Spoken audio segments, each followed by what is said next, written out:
You know, have you ever been by a river, picked up one of those perfectly smooth stones, and just wondered, how did it get like this?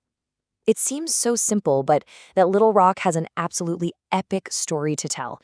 We're talking a violent birth, a long, brutal journey, and finally, a quiet arrival. So let's start with a little puzzle. Imagine this. We're looking at two stones. They come from the exact same river. Chemically, they're made of the exact same stuff, but they look completely, totally different. So what gives? How is that even possible? On the one hand, you've got this one rock that's all sharp and jagged, right? It looks like it just broke off a bigger cliff moments ago.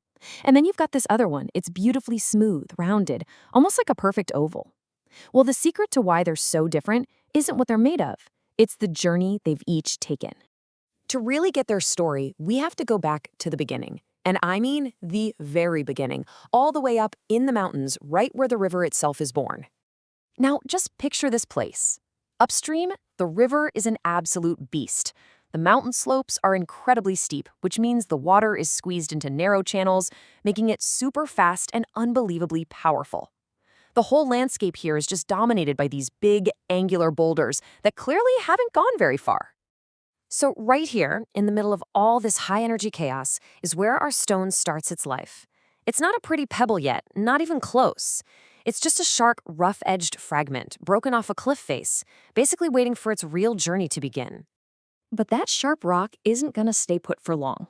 Nope. It gets swept up by that powerful current, and that kicks off the next huge chapter of its story, a long, transformative journey downstream. And this whole process is driven by a fundamental force of nature that geologists call transport. You can think of it like the river acting as this massive conveyor belt, constantly moving materials from the high mountains down toward the sea.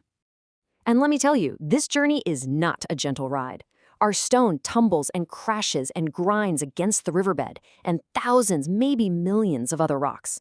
Every single one of those collisions is like a tiny hammer blow, chipping away at its sharp corners, sanding down its rough surfaces. But here's the cool part. The river isn't just a brute mindlessly smashing things. It's also an incredible organizer. As it moves all this stuff, it's also performing a task that we call sorting. And this is so important because this single process is pretty much responsible for creating the landscapes we see all around us. Okay, so the key takeaway is this. The river's speed dictates what it's able to carry. It's all about energy. Upstream, where the water is moving super fast, it can move giant boulders, right? That's why you find huge rocks in mountain streams. But as the river gets wider and slows down, its energy just drops. It can't hold on to the heavy stuff anymore, so it drops the big rocks first, then the pebbles. By the time it gets near the end of its journey, all it has the energy to carry is the really fine stuff, like sand and silt. That's why you find soft sand at a river's mouth, not a pile of jagged boulders.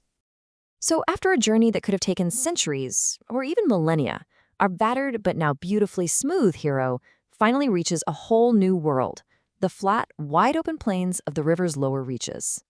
I mean, just look at the difference. Those steep slopes are long gone. The raging narrow torrent has become this wide, calm, slow-moving river. All that energy for smashing and carrying things is basically gone. This is a place of rest, of deposition. And it's here that the river finally just lets go of everything it's been carrying for so long. When it floods, it spreads out and drops these fine layers of sediment, building up these wide, flat, and incredibly fertile areas that we call floodplains. This is it.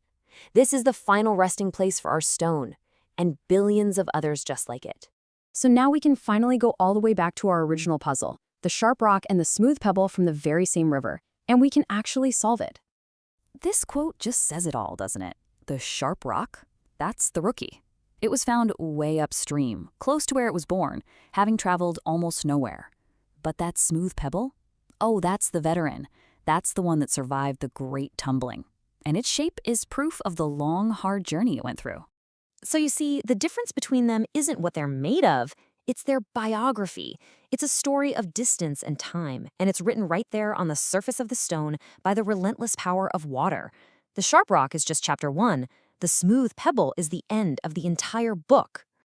And that's the real magic here. Once you know what to look for, you start to realize that the entire world is telling you stories. Every hill, every valley, Every single grain of sand on a beach has a deep history, shaped by these same powerful, patient forces. So the question is, what stories are waiting for you, right in your own backyard?